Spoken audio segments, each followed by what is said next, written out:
दोस्तों, आज हम भगवान श्री कृष्ण की मृत्यु और उनके जीवन काल और घटनाएं क्या घटी थी उसके बारे में जानेंगे।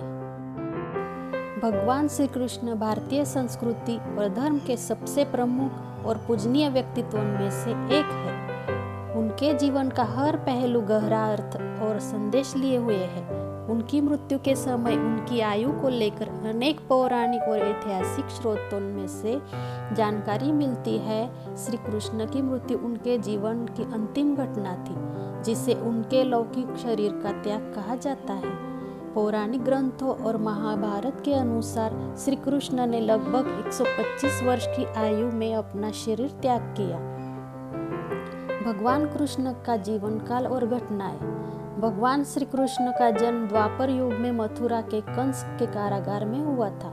यह घटना अष्टमी तिथि और रोहिणी नक्षत्र के शुभ योग में हुई थी। उनके जन्म का उद्देश्य कंस और अन्य अधर्मियों का विनाश करना तथा धर्म की पुनर्स्थापना करना था।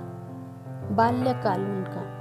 कृष्ण के जन्म के बाद वसुदेव जी ने उन्हें गोकुल में नंद बाबा और यशोदा के घर पहुंचाया। उन्होंने अपना बचपन गोकुल, वृंदावन और नंदगांव में बिताया। इस दौरान उन्होंने अनेक असुरों का संहार किया, जैसे पुतना, शक्टासुर, तृणावर्त आदि। उनके बाल्यकाल की लीलाओं में गोवर्धन पर्वत को उठाना और कालियनाग का दमन प्रमुख है। कंसवध। लगभग 11-12 वर्ष की आयु में श्री कृष्ण ने मथुरा लौटकर कंस का वध किया। इसके बाद उन्होंने मथुरा के राजा के रूप में शासन किया और धर्म की स्थापना की। द्वारका में जीवन। कंसवध के बाद जरासंध के लगातार आक्रमणों से मथुरा को सुरक्षित करने के लिए श्री कृष्ण ने द्वारका नगर की स्थापना की। द्वारका में उन्होंने यादव वंश को संगठित किया और धर्म के प्रचार प्रसार में अपनी भूमिका निभाई। महाभारत और कुरुक्षेत्र युद्ध। भगवान कृष्ण की महाभारत में महत्वपूर्ण भूमिका रही। उन्होंने पांडवों का मार्गदर्शन किया और अर्जुन को गीता का उपदेश दिया। गीता का संदेश न केवल उस समय के लिए बल्कि आज भी प्रासंगिक है। महाभारत युद्ध श्री कृष्ण के जीवन का एक प्रमुख अध्याय है। यह युद्ध लगभग 89 से 90 की आयु में हुआ। श्री कृष्ण की मृत्यु का वर्णन। महाभारत युद्ध के लगभग 36 वर्ष बाद श्री कृष्ण ने अपने लौकिक शरीर का त्याग किया। इस घटना को मौसूल युद्ध और प्रभास तीर्थ से जोड़ा जाता है। मौसूल युद्ध और यादव वंश का अंत। महाभारत युद्ध के बाद द्वारका में यादव वंशियों के बीच आपसी कलह और शराब के कारण गंभीर विवाद हुआ। इसे मौसूल युद्ध कहा जाता है। इस युद्ध में यादव वंश का विनाश हो गया। इस घटना के बाद श्री कृष्ण ने प्रभास तीर्थ पर तपस्या के लिए जाना उचित समझा। श्री कृष्ण की मृत्यु। पौराणिक कथाओं के अनुसार श्री कृष्ण ने प्रभास क्षेत्र में एक पेड़ के नीचे ध्यानमग्न होकर अपने जीवन के अंतिम क्षण बिताए। तभी एक शिकारी जरा ने उन्हें हिरण समझकर तीर चलाए। यह तीर उनके पैर में लगा, जो उनके देह त्याग का कारण बना। हालांकि यह घटना प्रतीकात्मक है और इसे जीवन के अस्थायी स्वभाव और धर्म के चक्र के रूप में देखा जाता है।